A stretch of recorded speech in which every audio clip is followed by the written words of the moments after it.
Dan saya tadi sudah katakan bahwa Bani Makhzum itu adalah sukunya Abu Jahal. Maka ketika ketahuan mereka masuk Islam, di antara yang paling marah Abu Jahal.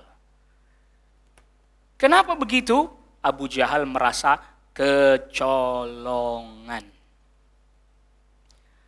Karena Abu Jahal selama ini berusaha untuk menentang orang-orang yang masuk Islam. Nggak taunya di antara bagian dari kaumnya, sukunya, walaupun itu bukan asli, yaitu mantan budaknya Abu Hudzaifah, artinya bukan keluarga intinya dia, tapi satu suku, yaitu Sumayyah, mantan budaknya Abu Hudzaifah. Sumayyah, suaminya Yasir, bahkan anaknya Ammar, mereka masuk Islam. Mereka meninggalkan tradisi, yang dimana tradisi itu sudah mengakar, dan tradisi itu adalah tradisi kesyirikan. Tradisi kesyirikan, karena itu berjalan lama sudah, dan mereka mengira itulah benar, dan itulah cara ibadah yang terbaik. Makanya hari ini sebagian orang kan bilang begitu, ya kalau kita langsung kepada Allah, kita ini siapa? Kita ini kan banyak dosa, ya kita harus lewat perantara lah. Dia mengira bahwa beribadah kepada Allah lewat perantara itulah cara terbaik. Dan itu diizinkan oleh Islam. Padahal itu diperangi dulu oleh Rasul sallallahu alaihi wasallam. Itulah yang diperangi oleh Rasul sallallahu alaihi wasallam, itulah yang didakwai oleh Rasul sallallahu alaihi wasallam. Karena tawassul di dalam Islam itu adalah dengan kita mengerjakan amal saleh, bukan dengan melalui perantara zat orang saleh yang sudah wafat. Nabi Isa sudah wafat, masih hidup sekarang. Masih hidup kan? Cuman diangkat oleh Allah, gaib kan? Orang Nasrani berdoa kepada Allah lewat Nabi Isa, ya Isa tolong kami. Padahal masih hidup. Beliau Nabi, beliau Rasul, tapi gaib. Musyrik bu? Musyrik bu? Musyrik. Bagaimana kita berdoa kepada bukan Nabi, bukan Rasul, udah mati lagi. Kan lebih berat. Lebih berat daripada orang Nasara. Tapi memang karena sudah menjadi tradisi bu. Abu Jahal mempertahankan tradisi itu. Makanya sampai akhirnya dibawa Sumayyah, suaminya, lalu kemudian anaknya Ammar, dibawa ke tanah lapang, panas, tandus, dicambuk berkali-kali, agar mereka meninggalkan agamanya Nabi Muhammad dengan cara apa? Memuji-muji kembali berhala dan mencela dan menghina Nabi Muhammad sallallahu alaihi wasallam. Mereka nggak berani minta mereka untuk mencela Allah, nggak berani bu.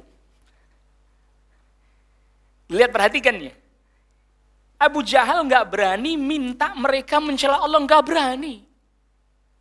Mereka minta mencela Nabi Muhammad, memuji-muji berhala.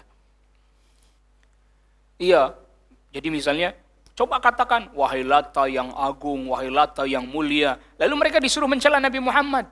Muhammad itu orang gila dan seterusnya. Nggak berani, Abu Jahal aja nggak berani. Cela Allah, nggak berani. Bu. Ini orang zaman sekarang kelewat berani nih. Mencela Allah Rabbul Alamin. Buat guyonan Allah Rabbul Alamin. Terlampau berani, Abu Jahal aja nggak berani. Yang diminta oleh Abu Jahal, mereka memuji-muji, menyanjung-nyanjung berhala, mencela mencela Rasulullah itu kekafiran juga. Bu. Jadi walaupun orang itu sholat, puasa, rajin tahajud, tapi kerjaannya mencela Rasul, dia bisa keluar dari Islam, batal semua amal salehnya. Batal semua amal salehnya. Mereka kan nggak mengakui Nabi SAW, orang Quraisy kan nggak mengakui Nabi Muhammad SAW utusan Allah. Nggak mengakui itu. Dan makanya mereka di antara mereka bilang, kalau memang Muhammad itu utusan Allah, maka pasti nggak bisa dikalahkan. Itu mereka tahu, kalau memang benar. Tapi kami kan nggak yakin dia itu utusan Allah. Mereka yakin kepada Allahnya, tapi tidak yakin Nabi Muhammadnya sebagai utusan Allah. disiksa dan seterusnya, sampai mereka mau meninggalkan agamanya Nabi sallallahu alaihi wasallam. Cara meninggalkannya, mencela Nabi Muhammad, memuji-muji kembali berhala. Rasul sallallahu alaihi wasallam ketika melewati hal itu, Rasul nggak bisa berbuat apa-apa. Jadi udah disiksa, udah capek, mereka nyiksa, pergi bu. Dibiarin di situ, diikat di tiang kayu dan seterusnya. Nabi sallallahu alaihi wasallam melewat, katakan, sabran ala Yasir, fa inna mau'idakumul jannah. Bersabarlah kalian wahai keluarganya Yasir, karena tempat yang Allah janjikan untuk kalian adalah surganya Allah Rabbul Alamin. Besoknya lagi, sukunya Abu Jahal, yaitu Bani Makhzum, menyiksa mereka lagi. Terus disiksa. Sampai ketika mereka sudah, dalam tanda kutip, berputus asa, Bu. Udah putus asa. Udah nggak bisa membuat mereka meninggalkan ajaran Nabi sallallahu alaihi wasallam. Ya tadi, tauhid yang kita jelaskan tadi itu. Udahlah kamu cela aja Muhammad. Kalau kamu nggak mau puji-puji berhala kami, cela aja Muhammad. Nggak mau. Nggak mau. Akhirnya Abu Jahal naik pitam, marah memuncak, ditombaklah Sumayyah, dari kubulnya tembus kepalanya.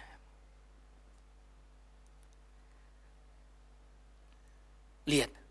Lalu kemudian ayahnya, suaminya Sumayyah, ayahnya Ammar, dicambuk habis-habisan sampai lemes, sampai mati. Sebagiannya ada yang menyebutkan ditikam pedang juga. Ngelihat kayak begitu, Bu, Ammar, anaknya mereka berdua, keder juga, Bu. Melemah juga. Wah, gimana ini? Ibu saya sudah wafat. Mas Sumayyah itu wanita pertama yang syahid di jalan Allah. Awwalu syahidatin fil Islam. Wanita yang pertama kali syahid di dalam agama Islam. Dan beliau wafat itu di tahun 6 kenabian, Bu. Jadi Nabi sallallahu alaihi wasallam baru berusia 46 tahun. 6 tahun berdakwah di Makkah. Sumayyah wafat, disiksa, ditikam dengan tombak dari bawah, dari kubulnya sampai ke atas, tembus ke kepalanya. Bayangin itu, Bu, pelanggaran HAM tingkat tinggi, Bu. Ya, kalau bahasa sekarang itu pelanggaran HAM tingkat tinggi. Kenapa? Keyakinan, iman, agama adalah ranah privasi. Kenapa harus digituin? Kan kalau kita ngikutin perkataan sebagian orang hari ini kan begitu ya, Bu ya. Agama ranah privasi, keyakinan ranah privasi. Kenapa harus diintervensi? Jadi selama ini yang tidak toleran itu sebenarnya bukan orang Islam, Bu. Sejarah telah mencatat dan membuktikan, Bu. Itu buktinya. Nabi SAW nanti hijrah ke Madinah. Sampai di Madinah ada orang Yahudi. Apa Nabi usir orang Yahudi? Enggak, bikin perjanjian sama mereka. Cuman mereka ngelanggar, baru diusir. Ada cerita. Emang Nabi SAW kalau mau nolong orang nanya agamanya. Agamanya apa? Islam ya? Saya tolong deh. Enggak ya? Biarin deh. Enggak, kata siapa? Itu juga aneh, orang kita tuh aneh, Bu. Ngomongin sesuatu yang enggak ada faktanya di lapangan. Emang kalau bantu orang nanya agamanya dulu? Enggak pernah ada orang Indonesia yang begitu, Bu. Kita di jalan ada orang jatuh, kita bantuin. Enggak nanya, Pak, maaf. Agamanya apa ya, Pak ya? Islam bukan? Bukan deh. Bikin aja. Enggak ada. Enggak ada, Bu. Bantu aja. Kadang suka. Saya juga kadang bingung nih orang ngomong atas dasar fakta dan data dari mana. Enggak pernah ada kenyataannya begitu. Ini bahaya ini hari ini justru yang jadi seakan-akan Islam itu keras, ekstrim, itu yang di benak dan khayalan sebagian orang, Bu. Lalu ikutkan itu menjadi kenyataan. Misalnya ada sebagian orang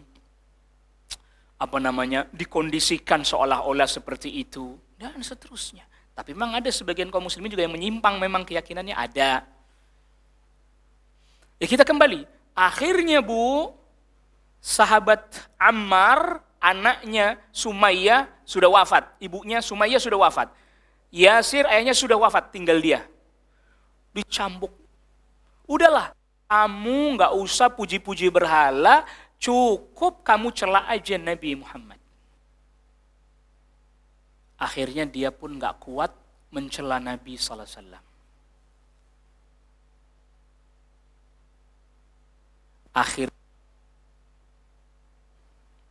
Ammar dilepaskan sama Abu Jahal dan kaumnya, dilepasin. Setelah dilepaskan itu dia datang kepada Rasul sallallahu alaihi wasallam. Ketika Rasul sallallahu alaihi wasallam mendapati kabar tentang orang tuanya Ammar yang sudah wafat, Rasul pun berkata, "Sabran Abul Yaqdhan." Bersabarlah engkau wahai Abul Yaqdhan. Maksudnya Abul Yaqdhan itu ya sahabat Ammar itu. Sabarlah engkau. Allahumma la tu'adzib ahadan min ali Ammarin bin nar. Ya Allah, kata Rasul mendoakan, jangan engkau mengazab satu pun dari keluarganya Ammar. Ayahnya, ibunya, cukup mereka menerima siksaan di dunia. Jangan kau azab lagi mereka nanti di akhirat. Lalu kemudian baru Ammar cerita, wahai Rasul, saya ini Rasul telah melakukan sesuatu yang sangat besar sekali Rasul. Apa itu? Saya telah mencela-cela engkau wahai Rasul. Karena saya enggak kuat disiksa. Akhirnya pun saya menuruti mencela engkau wahai Rasul. Rasul sallallahu alaihi wasallam terdiam sejenak. Lalu kemudian Rasul bertanya kepada sahabat Ammar. Kaifa qalbuka?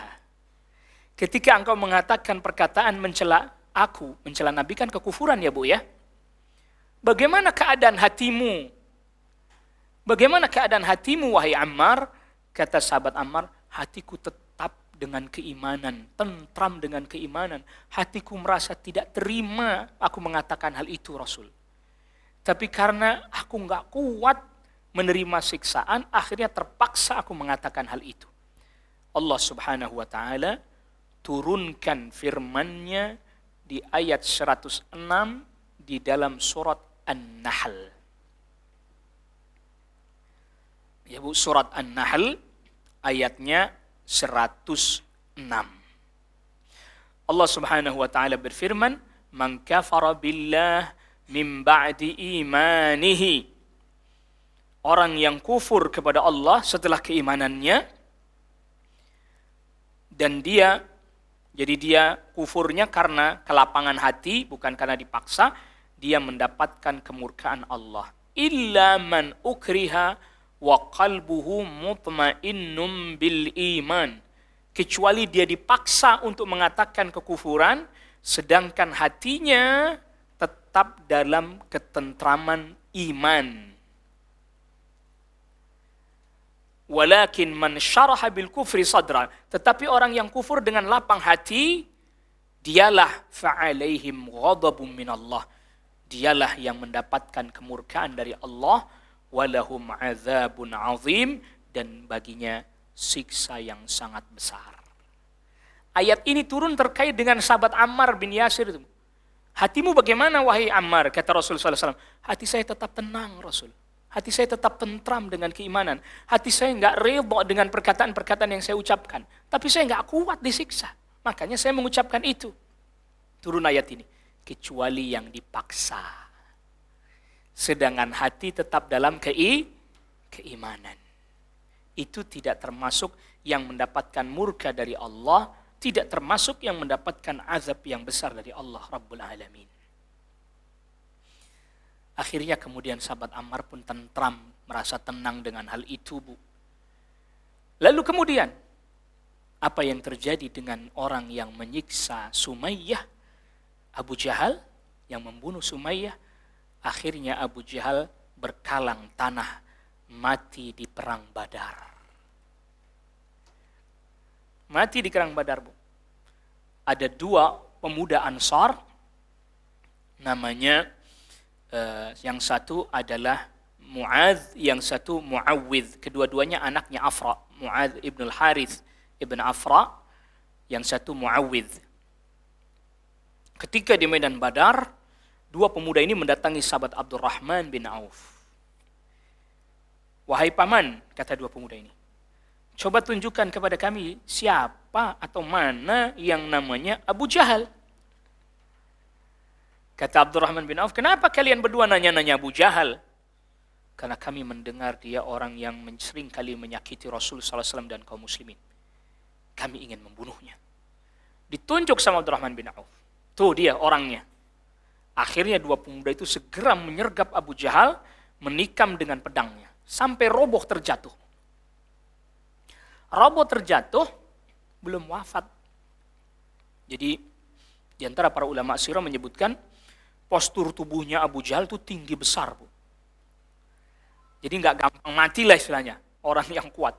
Sampai akhirnya datang Abdullah bin Mas'ud yang kemudian menyelesaikan itu sampai akhirnya wafat. Mati Abu Jahal. Namun dua pemuda itu akhirnya pun mati juga di medan Badar sebagai syahid. Yang membunuh Abu Jahal mati juga mereka syahid. Lalu Rasul SAW berkata kepada sahabat Ammar, "Qad qatalallah qatila ummik." Wahai Ammar, Allah telah membinasakan orang yang telah membunuh ibumu. Di sini terdapat pelajaran berharga. Di antaranya apa? Rasul SAW menyebutnya dengan kata-kata Allah telah membunuh orang yang membunuh ibumu. Allah telah membinasakan. Allah, Bu. Walaupun memang sebabnya lewat dua pemuda itu, lewat Abdullah bin Mas'ud, tetapi Rasul tetap Allah yang telah membinasakannya. Wahai Ammar, Allah telah membinasakan orang yang membunuh ibumu. Artinya, Bu, mereka orang-orang yang menyiksa kaum muslimin dan mereka tidak bertaubat, mereka akan mendapatkan hukuman di dunia dan juga di akhirat. Menyiksa kaum muslimin karena mereka mukmin, karena mereka beriman, karena mereka bertauhid, dipaksa. Orang yang bahkan menyiksa kaum muslimin, mereka akan mendapatkan hukuman bukan di akhirat saja, di dunia juga dapat. Di antara yang bisa kita ambil pelajarannya bagaimana keteguhan dan keyakinannya Sumayyah. Gelar yang begitu mulia disematkan kepada Sumayyah bahwa beliau adalah wanita yang syahid pertama kali di jalan Allah dalam catatan sejarah Islam.